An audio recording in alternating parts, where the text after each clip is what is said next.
Which of the following is the largest?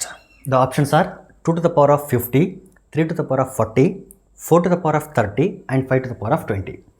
ಈ ರೀತಿ ಪವರ್ಸ್ಗಳನ್ನು ಕೊಟ್ಟು ಅವುಗಳಲ್ಲಿ ಲಾರ್ಜೆಸ್ಟು ಅಥವಾ ಸ್ಮಾಲೆಸ್ಟ್ ಅಂತ ಕೇಳಿದಾಗ ಯೂಶುವಲ್ ಪ್ರಾಸೆಸ್ ಏನು ಅಂತಂದರೆ ಒಂದು ಬೇಸ್ಗಳನ್ನು ಸೇವ್ ಮಾಡ್ಕೋಬೇಕು, ಇಲ್ಲಂತಂದರೆ ಎಕ್ಸ್ಪೋನೆಂಟ್ಗಳನ್ನ ಸೇವ್ ಮಾಡ್ಕೋಬೇಕು. ಇಲ್ಲಿ ಎಕ್ಸ್ಪೋನೆಂಟ್ಗಳನ್ನು ಅಬ್ಸರ್ವ್ ಮಾಡಿದರೆ 50, 40, 30, 20 ಅಂತ ಇದೆ. Nothing but multiples of 10.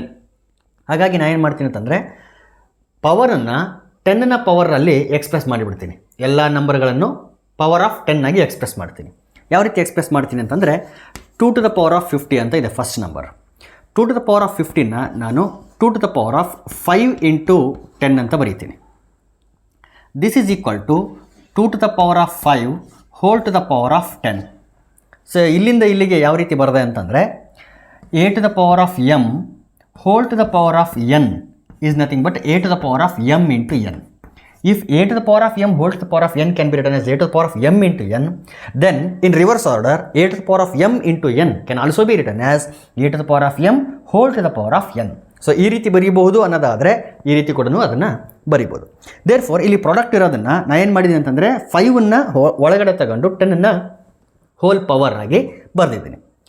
It is equal to 2 to the power of 5 ಅಂತಂದರೆ ನಮಗೆ ಗೊತ್ತಿದೆ the value is 32. 2 to the power of 5 ಅಂದರೆ 32 to the power of 10. Same ಪ್ರಾಸೆಸ್ಸನ್ನು ಇನ್ನು ಉಳಿದಂಥ 3 ಆಪ್ಷನ್ಸ್ಗಳಿಗೆ ನಾನು ರಿಪೀಟ್ ಮಾಡ್ತೀನಿ.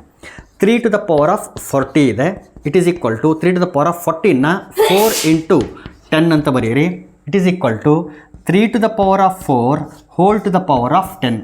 It is equal to 3 to the power of 4 ಅಂತಂದರೆ 81. 81 to the power of 10. Third ಆಪ್ಷನಿಗೆ ಬಂದರೆ 4 to the power of 30. So it is equal to 4 to the power of 3 into 10. It is nothing but 4 cube whole to the power of 10. So it is equal to 4 cube ಅಂತಂದರೆ 4 16 16 64 ಅಂದರೆ 64 to the power of 10 ಆಯಿತು. Fourth option 5 to the power of 20. So it is equal to 5 to the power of 2 into 10. It is equal to 5 square whole to the power of 10. 5 square ಅಂತಂದರೆ you know that it is 25 to the power of 10. ನೋಡಿ ಎಲ್ಲ ಆಪ್ಷನ್ಸ್ಗಳು ಕೂಡ power of 10ಅಲ್ಲಿ ನಾವು express ಮಾಡಿದ್ದೀವಿ. ಈ ರೀತಿ ಪವರ್ಗಳು same ಇದ್ದಾಗ ಬೇಸಲ್ಲಿ ಯಾವ ಬೇಸ್ ಲಾರ್ಜೆಸ್ಟ್ ಬೇಸ್ ಆಗಿರುತ್ತೋ ಅದೇ ವ್ಯಾಲ್ಯೂ ಲಾರ್ಜೆಸ್ಟ್ ವ್ಯಾಲ್ಯೂ ಆಗಿರುತ್ತೆ. ಸೊ ಇದರಲ್ಲಿ ಅಬ್ಸರ್ವ್ ಮಾಡಿದರೆ largest base is 81. Therefore 81 to the power of 10 will be the largest value. 81 to the power of 10 ಬಂದಿದ್ದು ಯಾವ ನಂಬರಿಂದ ಅಂತಂದರೆ 3 to the power of 40 ಇಂದ. Therefore second option is the largest value ಯಾವುದು ಅಂತಂದರೆ 3 to the power of 40. Option 2 is correct.